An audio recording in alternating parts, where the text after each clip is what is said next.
জগদ্ধাত্রী শব্দটি একটি হিন্দু দেবীর নাম।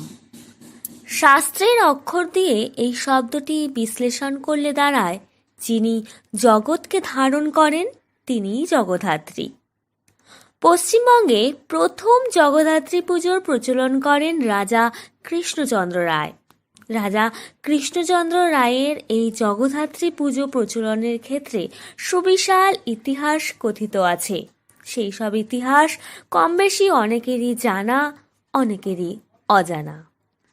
হুগলি জেলার আরও একটি দর্শনীয় স্থান জয়রামবাটি। জয়রামবাটি এলাকাটি সম্পর্কে পরিচিত সকলেই, কারণ হিন্দু দেবী মা কালীর অন্যতম সাধক শ্রী শ্রী ঠাকুর রামকৃষ্ণের পত্নী মা শারদার বাপের বাড়ি অর্থাৎ জন্মস্থান হল জয়রামবাটি।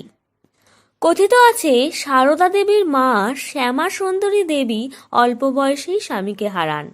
ফলত বিধবা শ্যামা সুন্দরী দেবীর একার পক্ষে সংসার চালানো, ছেলে মেয়ে মানুষ করা কষ্টসাধ্য হয়ে ওঠে।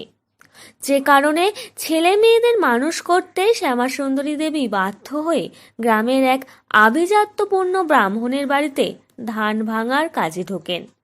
যদিও তার কন্যা মা শারদার তখন স্বয়ং রামকৃষ্ণের সঙ্গে বিয়ে হয়ে গিয়েছিল।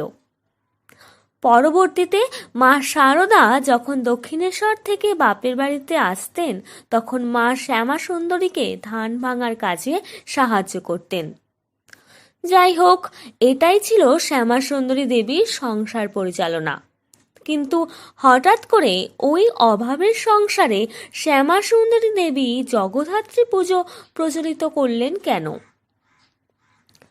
শোনা যায়, জয়রামবাটিতে কালী পুজোর সময় সেই গ্রামের ব্রাহ্মণ নব মুখুজ্জে রীতি অনুযায়ী প্রত্যেক গ্রামবাসীর ঘরে মা কালীর পুজোর জন্য চাল নৈবেদ্য নিতেন।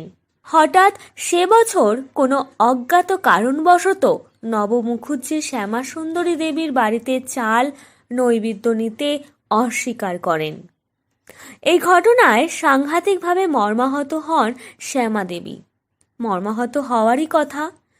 অভাবের তাড়নায় সারা বছর খেটে মা কালীর পুজোর জন্য একটু একটু করে যে নৈবেদ্যর ডালা সে সাজিয়ে রেখেছিলেন, তা যদি বিফলে যায় কষ্ট তো হবেই। শ্যামা দেবী অপমান, গ্লানি আর একরাশ দুঃখ নিয়ে সারা রাত কষ্টে কাঁদতে থাকেন। হঠাৎ তিনি দেখেন তার পাশে এক রক্তবর্ণা দেবী এসে তাকে বলছেন, কাঁদছো কেন মেয়ে? তোমার নৈবেদ্য মা কালীর পুজোর জন্য নেয়নি তো কি হয়েছে? আমি তোমার নৈবেদ্য গ্রহণ করব। পরবর্তীকালে স্বয়ং শ্যামা দেবী জানতে পারেন উনি স্বয়ং দেবী জগদ্ধাত্রী, এবং সেই বছর জয়রামবাটিতে শুরু হয় জগদ্ধাত্রী পুজো। পুজোতে দক্ষিণেশ্বর থেকে এসে অংশগ্রহণ করেন স্বয়ং শারদা মাও। শ্যামা সুন্দরী দেবী ছিলেন একজন আত্মমর্যাদা সম্পন্ন একরোখা মহিলা। নব মুখুজ্জের সেদিনের ওই চরম অপমান তিনি সহ্য করতে পারেননি। ফলত এক প্রকার অহংকার ও জেদের বশেই তিনি কালী পুজোর পর মা জগদ্ধাত্রী পুজোর করে দেখিয়েছিলেন, যা পরবর্তীতে মা শারদার হাত ধরে পূজিত হয়েছে। কথিত আছে, এই জগদ্ধাত্রী পুজোর পরই শ্যামা দেবীর সংসারে উন্নতি আসে, দারিদ্র্য ঘুচে যায়। শারদা দেবীও জীবনের শেষ বছর পর্যন্ত প্রত্যেকবার জয়রামবাটিতে গিয়ে পুজোর তত্ত্বাবধান করতেন। তার মৃত্যুর পরও থামেনি সেই পুজো, আজও পালিত হয় মহা সমারোহে। এলাকাবাসীরাই বয়ে নিয়ে চলেছেন সেই ঐতিহ্য।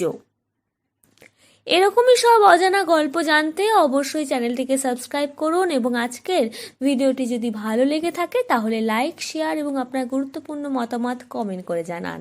ধন্যবাদ।